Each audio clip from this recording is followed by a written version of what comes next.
Why change it? Time.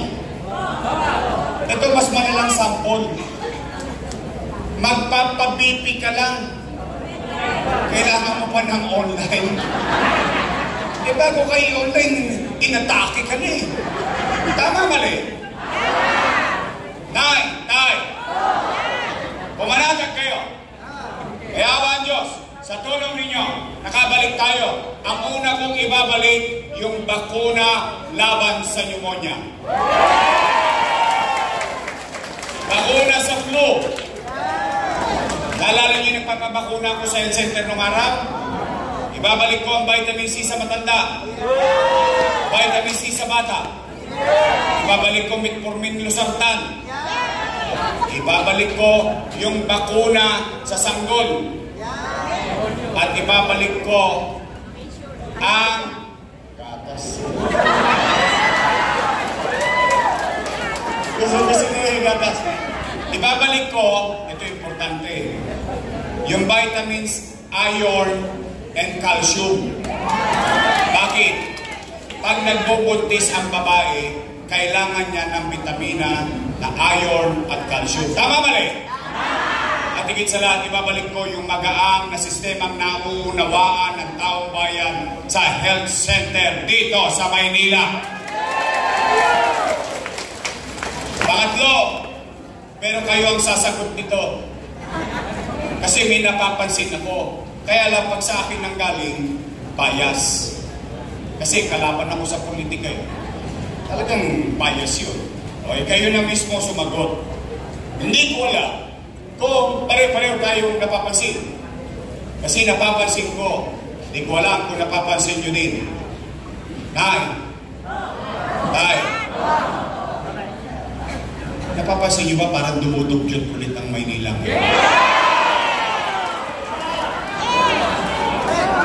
Talaga? Napapansin nyo? Papalog na naman! Elektra! Babalik! Tay! Why change it? Na-resolve ba na yan ni Alfredo Lim? Sumalangit na ang kaluluwa ni Mayor Lim. Naalala nyo, ito inabot nyo lahat. Noong 1992, nagwala ang taong Maynila. Naalala nyo si Mayor Mel Lopez? Di ba nagkalat ang basura ng araw? Nagalit ang tao. Binoto si Alfredo Lim. Tama? Anong muna niyang ginawa? Niresolba ang problema ng basura sa Maynila. At ang kinuha niyang kumpanya, Lionel. Tama, mali? At ang Lionel nakapapasok sa eskinita, sa looban, at sa ampang kalsada, at alam ang sistema ng paghakot ng basura. Tama, mali? High school pa lang ako noon. Ibig sabihin, matagal na, kabisado na, natutuwa na ang tao. Sanay na rin ang tao. Tapos bigla natin babaguhin. Ano nangyari sa atin? Bumungad sa atin ng taon. Puro sisi dito, sisi doon. Lahat yata ng kasalanan sa Maynila, ako may gawa. Nalulungkot ako ha. Wala naman ako sa pwesto, sila nakapwesto. Tama po ba? Tay. Tingnan ninyo, lalabing 7 lang ang LGU sa Metro Manila. Alam niyo pang ilan tayo? Pang 17. Ayan. Hindi po galing sa akin yan. Philippine Statistics Authority. Gobyerno. 17 out of 17. Kulaylat tayo. Nasa laylayan. Ayan, nasa pundilyo na tayo. Talo pa tayo ng Pateros. Yung Pateros, itlog, penoy at balot lang ang tinitinda. Pinakahuli. Baka mas malaki pa ang damka sa Pateros. Totoo po. Alam niyo ba isang ikot lang yun? Pero tinalo pa tayo. Gobyerno po galing yan. Tay, Kung dito tayo panghuli, dito naman number 1 tayo. Sa krimen.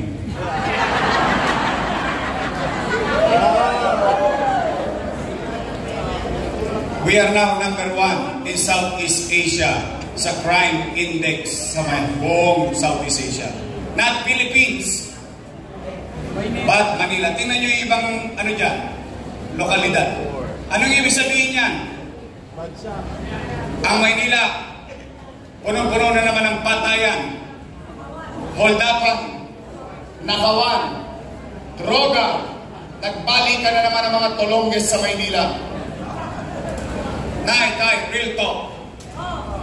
Naalala nyo nung araw, anong panawagan ko sa mga kriminal? Sabi ko sa mga kriminal, hindi ko kayo mapipigilan gumawa ng krimen. Kung yung nanay, tatay nyo, hindi kayo mabantayan, ako pa kaya. Anong ginaranti ako sa taong bayan? Sabi ko sa mga batang Maynila, pumanatag kayo. Pag dito nila ginawa ang krimen sa Maynila, ang ikamamatay ng kriminal, puya. Opo. Dahil hindi ko sila patutulugin hanggat hindi sila nahuhuli ng alagad ng batas at dadalhin ko sila sa husgado kasi gusto ko silang ihoyo. Bakit? Yorme, may mga kriminal dapat pang ganun na. Ayaw ng kriminal na makukulong siya. Gusto ko lang malaman niyo yun, ha? Isa sa ugali ng kriminal, kaya nakikipaglaban sa pulis, ayaw niya makukulong siya. Bakit? I grew up with him eh. Lumaki akong kasama sila eh. Kaya alam ko kung ano kinakatakutan nila. Ayaw nilang mahoyo. Bakit? Doon may bakokang, may lisa, galis aso, puto, luga, TV. At mukha silang sardinas. Kaya ayaw ng kriminal na makukulong sila. Ayaw ng kriminal na kukunin silang buhay. Kaya ano nangyari sa atin? Natakot ang mga kriminal sa Maynila. Our crime rate during my time did not slide. It died. Literally and virtually, ayaw nila dito sa Maynila. Kaya nag-alisa ng mga tolongges. Ngayon, ano nangyari sa atin? Tay! Naalala niyo ba? Ngayong araw, nung mayor niyo ako, may gobyerno sa umaga, sa tanghali, sa gabi, hanggang madaling araw may gobyerno sa Maynila. Naalala niyo yun? Nami-miss niyo na ba yung gobyernong mabilis kumilos? Tay! Help me make Manila great again! Pangapat at panghuli para uwian na. Ito na rin ako. May hirap ko ah. Pag gumabot to ng alas 6, mag-aabono si Joey Uy. Tay, labas mo yan. Nalihin na rin ako. Tay, pero ito yung pinakamahalaga. Bakit? Usapin ng pera ng taong bayan. Mahalaga yun sa inyo. Naman. Pera nyo yun eh. Tay. Nakalulungkot isipin na yung mga dati kong kasama na puro papuri sa anong araw. Ngayon, ako na ang pinakamasama sa paningin nila. Kasama pa yung congressman, yung pastor.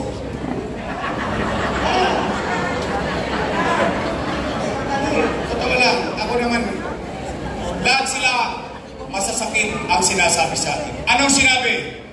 Si Yorme, maraming iniwang utang. Narinig nyo? Narinig ko rin eh. Sinabi ba nila? Napanood ko din eh. Ano? Gusto nyo malaman ang sagot? Dapat ha? Gusto nyo bang marinig ang sagot sa akin mismo mong galing? Dapat din. Why? Leaders, as a matter of universal rule, should always own responsibility. Ibig sabihin, ang mga leader, ng syudad, ng bansa, o ng mundo. Dapat niyang panindigan yung ginawa niya sa taong bayan. Dapat siya maging responsable at hayaan niya ang taong bayan na magdesisyon kung mali o tama ang kanyang ginawa sa kanyang nasasakupan. Tama, mali? Okay, tanong. Nay! Nay! Taas ang kamay na may anak. Ba, yung iba sa inyo dalaga pa? Okay, may asim pa kayo. May anak kayo? May apo kayo? May pamilya kayo? Dito. Kapag walang makakain ng pamilya ninyo, gagawa nyo ng paraan. Uy! Hindi nga. Tinatawid nyo? Iraraos nyo?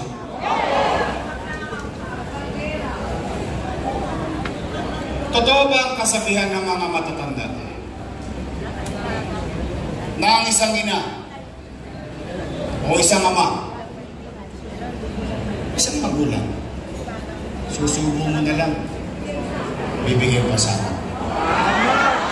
Totoo yun? So ang ibig sabihin, gagawin nyo ang lahat. Iraraos nyo ang pamilya nyo. Hindi naman ang ginawa ko bilang ama ng 2 milyong Manileño noong panahon ng pandemya.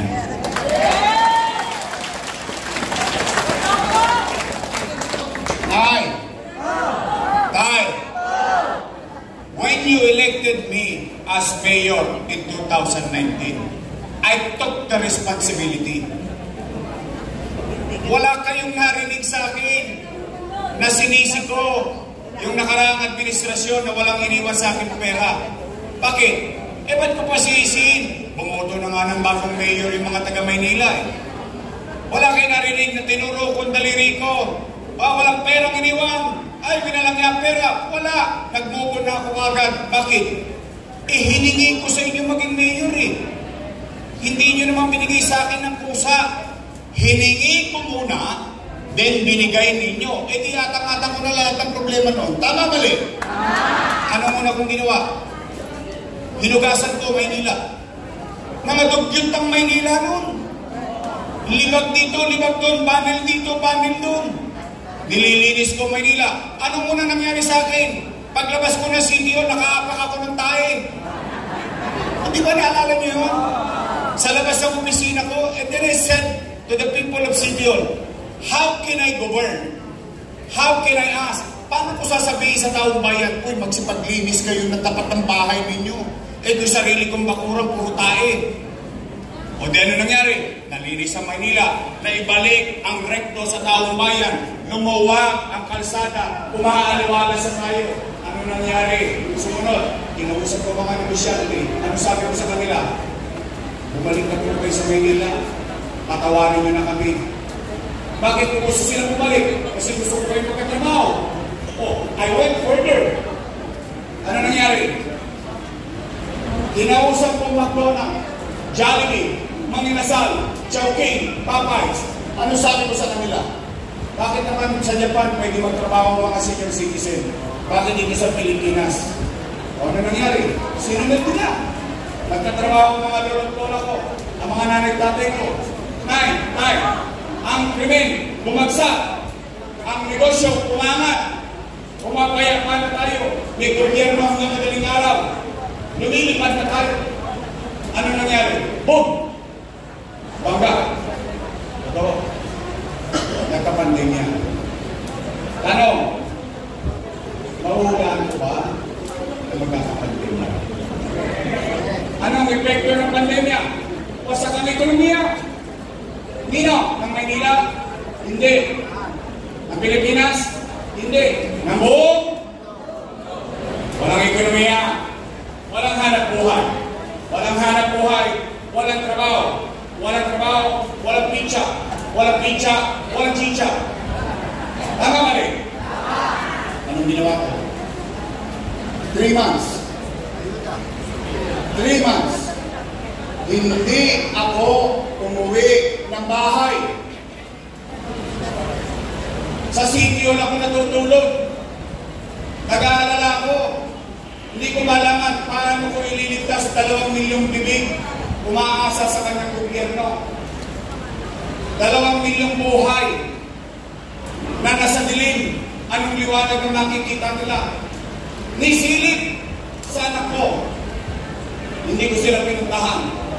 O ano sabi ko na? Mga nanay ko, mga tatay ko, pumalatag kayo, mga batang Maynila. Pag wala na akong may bebenta, nakita niyo itong melo na ito, ipatatas ako ito, kitang kunting makarapos lang tayo. Sinabi ko naman yun eh. Ano nangyari? Ano naging epekto? Ginamit ko abilidad, hindi talino. Ano nangyari? Kayo na mga nang mabuhay dito. Kayo'y testigong buhay. Kaya natin sabihin, matangos ang ilong natin sabihin sa buong mundo. Kami, dito sa Maynila, noong panahon ng pandemya, walang nagutom sa lungsod ng Maynila. Buwan-buwan, may box. Bawat pamilya na household. Bakit? Sa isang bahay, isa 2 pamilya, isa 3 pamilya. Buwan-buwan, di mga nauubos. Isa dumarating na naman isa. Tama ba rin? Naitay, India, nagkakaubusan ng oxygen. Pilipinas, nagkakaubusan ng oxygen. Santa Ana Hospital, bude-budegang tangke ng oxygen para sa COVID patient. Naitay, tayo may remdesivir, tocilizumab, molnupiravir. Hanggang libong nalaga ng bawat isa, mabuhay lang ang COVID patient na taga Maynila. Nay, tay, nagkakaubusan ng ospital. Wala na, kahit sa Lourdes, kapit-bahay lang, hindi kayo makapasok sa Maynila. In 52 days, nagawa Manila COVID-Care Hospital. Nay, tay, magsiyasat kayo. Pero yung challenge, 1,300 plus mayors. Nagtatakbo sa akin yung Metro Manila Mayor. Bakit? Dahil ang Maynila lang ang nakabili at naunang makabili ng bakuna laban sa COVID-19. 500,000 doses. Nay, tay, habang kinakaharap ko sa kanan, yung